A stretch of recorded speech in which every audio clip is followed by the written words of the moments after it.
जब से यशोधरा सिद्धार्थ के जीवन में आई है, कुछ ना कुछ अशुभ घटता ही जा रहा है। यशोधरा का रिश्ता जुड़ते ही कौशल नरेश प्रसन्नजीत के साथ युक्त तक हो गया। विवाह को टालना पड़ा, यशोधरा की गोद भराई तक ना हो सकी। और आपने भी तो कोई प्रयत्न नहीं छोड़े। तालाब तक नंगे पांव चलकर गई, व्रत रखे, पर क्या हुआ? यशोधरा ने राहु ग्रह की छाया में राहुल को जन्म दिया। सिद्धार्थ को वन जाना पड़ा और सिद्धार्थ को वापस लाने के सारे प्रयास विफल रहे।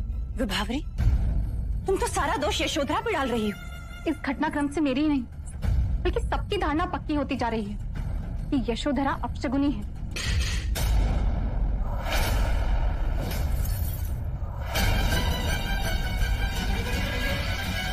यशो, यशो!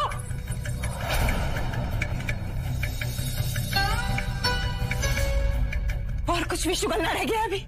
महादेवी, मंगला दीदी, आप चुप रहेंगी, मैं बोलूंगी आज। बेकार है तुम पे विभावरी, बेकार है। पर महादेवी, सबने कहा था। तुम्हारा विवेक मर गया था जो लोगों की अर्थहीन बातें सुनती रही। इस परिवार में घटी हर दुर्घटना को यशोधरा से जोड़कर तुम उसे दोषी साबित नहीं कर रही हो। अब तो अपनी मंद बुद्धि का परिचय दे रही है। एक कन्या जब अपने माता पिता का घर छोड़ दूसरे के घर आती है, इस भरोसे के साथ आती है कि उसे ममता का वही आंचल मिलेगा, परंतु तुमने मेरी पुत्री के हृदय पे अपने शब्दों के शूल उस समय चुभाए जब वो बेसहारा अंदर से टूट रही है। असित मुनि ने जब सिद्धार्थ के लिए भविष्यवाणी की, यशो का तो तब जन्म भी नहीं हुआ था। मेरे पुत्र के साथ वही हुआ जो वो अपने भाग्य में लिखा कर लाया था, परंतु जो हुआ सिद्धार्थ की स्वयं इच्छा से हुआ।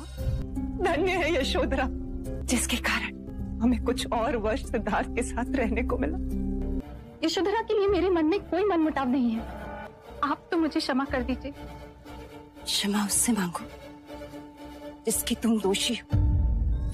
यशो,